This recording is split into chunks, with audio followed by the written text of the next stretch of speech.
Thousands of rockets fired at Israel. That is not cheap, all adding up for Hamas. It's designated a terrorist organization by the U.S. and EU. That means they can freeze Hamas's assets and aid can be blocked. So where does Hamas get its money? It's a patchwork of taxes on Gaza's commerce, money from Iran and other countries, and even crypto. It has really perfected the art of taxing, some might say extorting, the Palestinian population. Hamas took over the government in Gaza back in 2007, now taxing salaries, aid, imports, and other economic activity there. And it probably adds up to somewhere between 300 something to 400, maybe $450 million a year. It has become by far Hamas's biggest source of income. And Israel has accused Hamas of diverting funds meant for humanitarian aid to finance its military operations. U.S. officials also worried. We share Israel's concern that Hamas may seize or destroy aid entering Gaza, or otherwise preventing it from reaching the people who need it. Another major source of funding? Iran. The U.S. Department of State says Iran gives up to $100 million a year to Hamas and other organizations it calls Palestinian terrorist groups. Iran has been a state sponsor backing Hamas since its inception in the late 1987.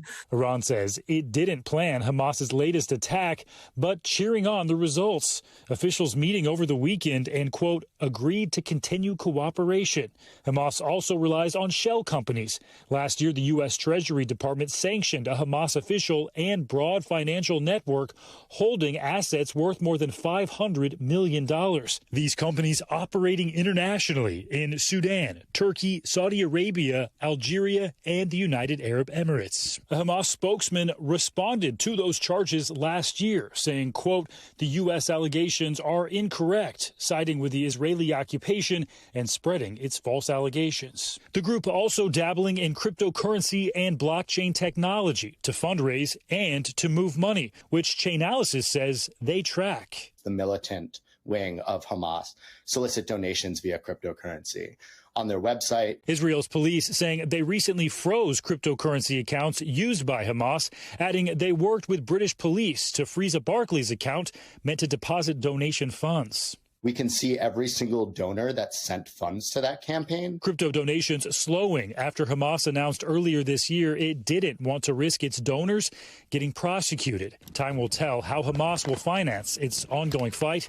One thing we know for sure, it's already coming at a high cost.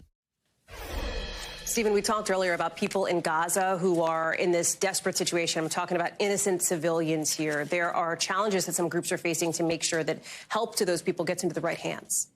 Yeah, they certainly are, Hallie. And this is not unusual for the UN. There are many places where there's a challenge to get aid to the people who actually need it. The United Nations using planes, trucks, even drones to try to get that aid to people. They have 17,000 workers in Gaza and the West Bank to try to help with this, but it is not perfect. In fact, just last year, an Israeli court sentenced a Gaza aid worker to prison accused of diverting millions of funds to Hamas. And in this crisis right now, the UN's agency at work here, UNRWA, they've clarified a tweet saying that there's been no diverted aid. They had to clarify because there was word that aid had been diverted. Of course, a huge concern for people offering that aid. As we heard earlier from Secretary Blinken, this is something the U.S. is watching. And he cautioned Hamas, saying that if this aid is diverted away from civilians or taken by Hamas, that there will be a way to stop it.